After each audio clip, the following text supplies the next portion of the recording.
मनाओ केसरी त्योहार। और बैजू बाबरा भी हुए, वो भी ध्रुपद धमार ही गाते थे, वो भी शिक्षा ध्रुपद धमार के ही दिए।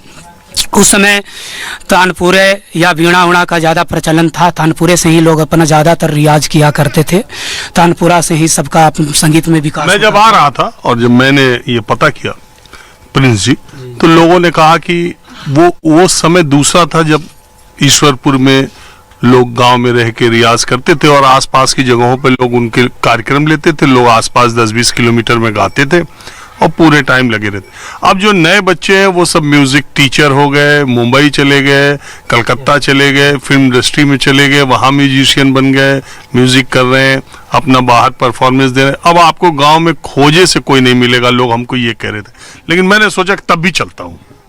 जी एक्चुअली क्या है कि यहाँ कुछ उस प्रकार का हम लोग को जैसा उम्मीद कर मतलब सब लोग बैठे थे वैसा कुछ संगीतालय वगैरह कुछ मिला नहीं। इसके कारण मजबूरन हम लोग को इधर उधर जाकर और वहाँ रहना हम लोग प्रारंभ कर दिए और वहीं से अपना जो संगीत है उसको बढ़ाना स्टार्ट कर दिए।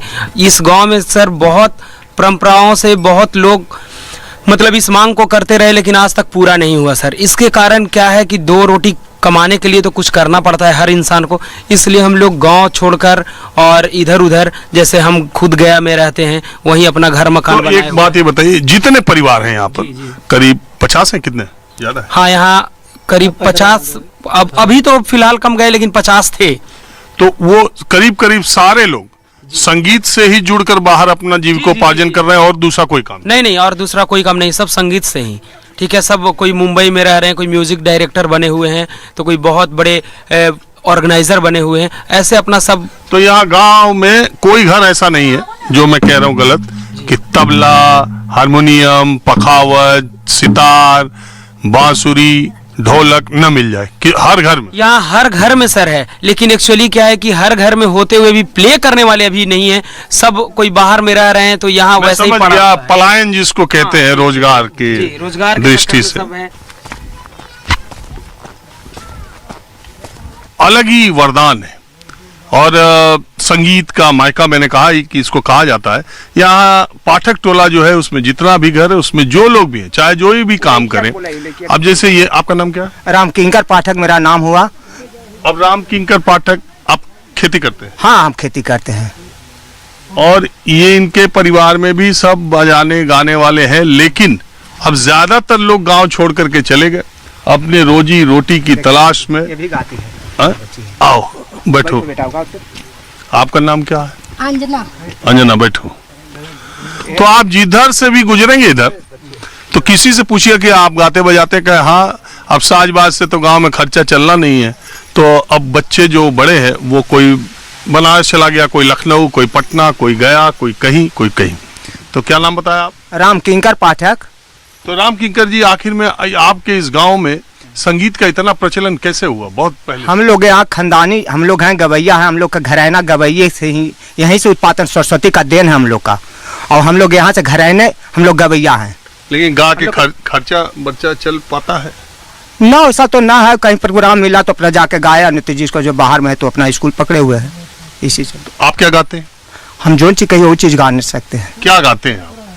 छोटा चीज भी गा लेंगे, बड़ा चीज भी गा लेते हैं समय में मुताबिक। जो आप सबसे अच्छा गा सकते हैं, जो आपका पसंदीदा हो, सुनाइए।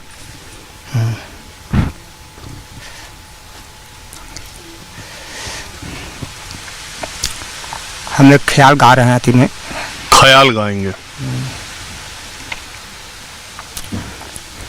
भजु राधा कृष्णा गोविंद गोपाल गिरवर गिरधारे, भजो राधा कृष्णा गोविंद गोपाल